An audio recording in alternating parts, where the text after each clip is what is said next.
Você sabe o que é alienação parental? Se não sabe, fique com a gente, porque a gente vai falar com a doutora Bárbara Cruvinel, que é advogada, e a gente vai falar desse tema que é muito importante, embora muita gente não saiba exatamente o que é. Isso é crime também. Doutora, tá tudo bem? Olá, Jordevar, Seja tudo bem-vinda. bem? Obrigada pela oportunidade. Doutora, vamos conversar agora. O que é alienação parental? Alienação parental é comumente conhecida como uma interferência na emoção, no emocional das crianças, provocado por um dos guardiões. Geralmente, a alienação parental ela é detectada no momento de disputa da criança por parte dos pais. Então, há uma interferência no emocional onde desconstrói a figura do outro, ou do pai ou da mãe, para que aquele que desconstrói, fique então mais próximo e evite um contato ou evite um conhecimento de quem é verdadeiramente a pessoa. Então, cria-se uma aparência que muitas das vezes não é verdade sobre o pai ou sobre a mãe, né, criança? Isso acontece muito na separação. Muito. Na verdade, a alienação parental, o que se diz é que ela pode ser, inclusive, familiar.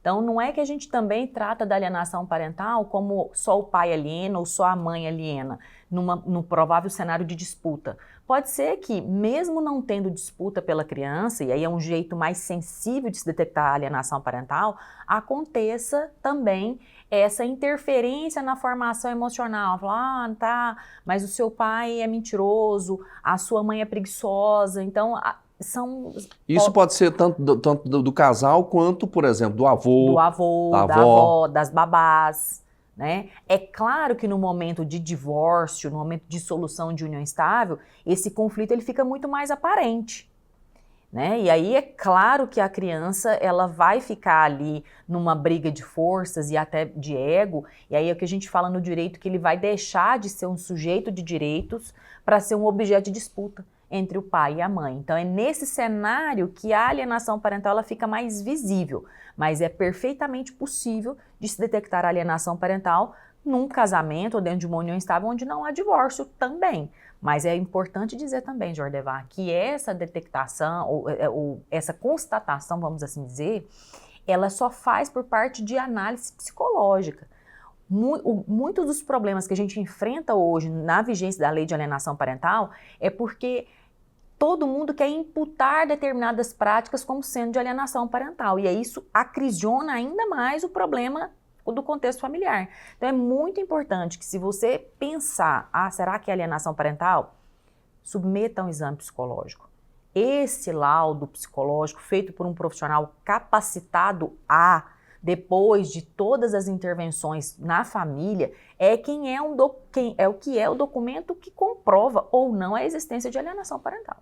Porque eu fico pensando assim, doutor, muitas vezes, às vezes essa propaganda negativa, vamos dizer assim, entre aspas, ela acaba influenciando muito a cabeça da criança e ela pode formar uma imagem muito negativa.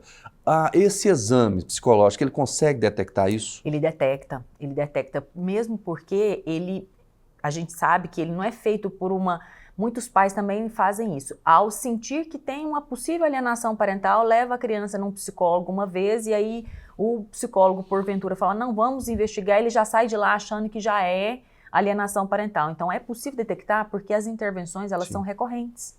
Doutor, e, por exemplo, a senhora que trabalha sempre com isso, claro, deve ter muitos exemplos, né, situações realmente difíceis.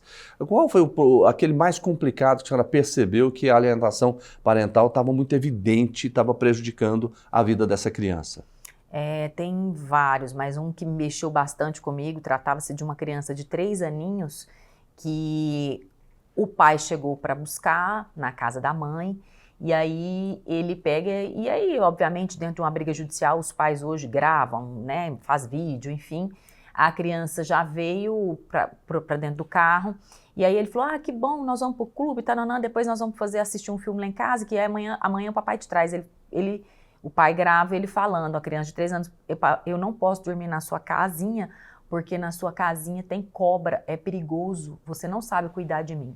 Então assim, eu que sou mãe, essa de ter cobra, de é perigoso e você não sabe cuidar de mim, é um linguajar, é uma frase que muitas das vezes não é própria de uma criança de 3 anos. Então, aquilo ali, eu que não sou da área, né, não sou psicóloga, não tenho os artefatos técnicos para detectar, mas é uma fala que minimamente chama atenção. Na sua casa tem cobra e você não sabe cuidar de mim.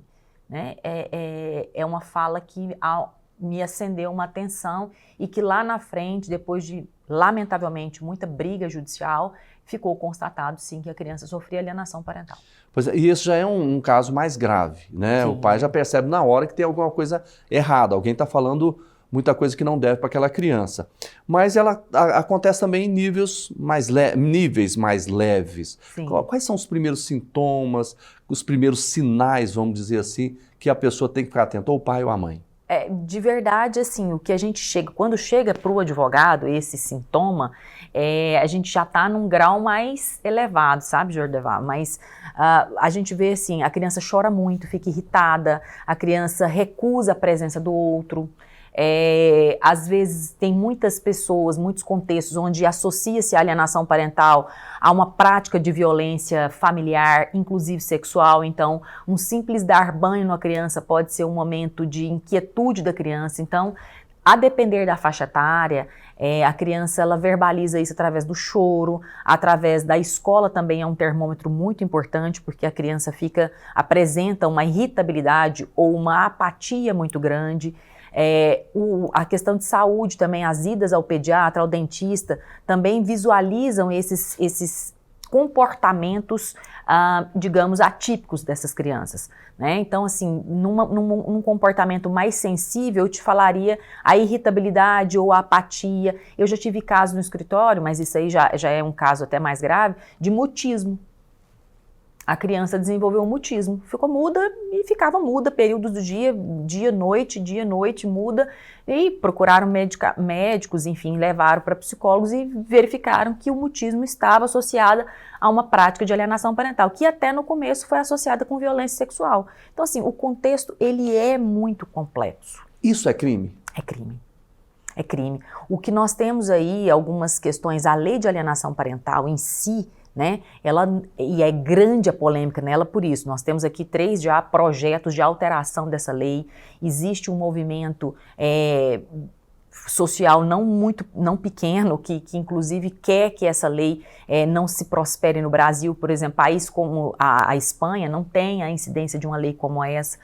E aí o grande problema a lei em si, ela não qualifica, por exemplo, a mãe como sendo alienadora, o crime em si. Então, nós temos aí a Lei Maria da Penha, que vai tratar disso, o Estatuto da Criança e do Adolescente, o Estatuto da Pessoa com Deficiência, que são aparatos legislativos que vão fazer essa leitura do contexto familiar. Mas a crítica é muito ácida à lei de alienação parental por isso, porque ela teve opções ou teve oportunidade de tipificar algumas condutas, não tipificou, e teve a oportunidade, inclusive, de esclarecer quem é o alienante, né? E aí não fala. Então, quem é contra a lei defende exatamente esses pontos. A senhora falou que é crime. E a pena? Como é que se define isso para que a pessoa possa, por exemplo, ser punida? Na verdade, aí tem que analisar exatamente o caso concreto. Por quê? Porque a gente tem que analisar qual foi o contexto. Foi violência? Porque a violência, simplesmente, a alienação parental, você vai ter, por exemplo, qual o contexto do crime que incidiu. Eu tive já um caso de alienação parental onde a mãe, por exemplo, ela simplesmente pegou a criança e viajou para outro país com a criança, sem avisar, sem nada. Então aí você vai pelo crime de rapto, por exemplo. Então depende muito do contexto. E aí teria que ser análise do penalista, Jordevar, aqui, aí eu teria que ter uma análise muito mais minuciosa. É muito complicado, estou percebendo que é uma situação complicada. É sensível a situação, é complexa. Eu falo que enquanto pai, enquanto mãe, eu fico assim, a gente trabalha na área, mas é muito difícil você apresentar soluções. Os danos psicológicos para essa criança, doutora? A antropologia e a psicologia ensinam que os danos vão desde uma insegurança, uma reprodução de condutas, né? Às vezes a psicologia traz que a criança que foi alienada, ela vai ser um adulto alienador. Também a falta de segurança emocional, a instabilidade, aí há estudos que dizem que associa-se à bipolaridade. Enfim, o caminho da ciência, onde tem-se uma infância com interferências emocionais, sem segurança afetiva para a criança, ele pode desdobrar infinitamente em condutas não salutares para essa criança. Doutora, por exemplo, nem sempre o pai ou a mãe, quando alguém perceber que não é da família, às vezes uma pessoa que trabalha, ou às vezes um outro parente mais distante, percebe que ou o pai ou a mãe está exatamente colocando na cabeça da criança coisas que não devem, coisas maldosas em relação a outra pessoa, o pai ou a mãe. Qual é o caminho para que ela possa denunciar? A gente tem aí a rede de proteção à criança e adolescente, que vai desde aos conselhos municipais e estaduais de criança e adolescente, a DPCA, que é a Delegacia de Proteção à Criança e Adolescente, uma delegacia especializada, o próprio Ministério Público, né, e o CAU da Infância que a gente fala, as comissões, por exemplo, da OAB de Criança, de Infância e Juventude também auxiliam nisso. Mais isso, os conselhos de escola, nos hospitais, né, na rede de saúde pública, e não sendo possível, procure a Defensoria Pública, procure uma orientação, os conselhos de psicologia, né, nós temos aí várias assistências gratuitas para a população, e também, claro, o seu advogado da sua confiança, lembrando que tudo isso que a gente fala dessa rede toda são especialidades, então assim, não adianta você buscar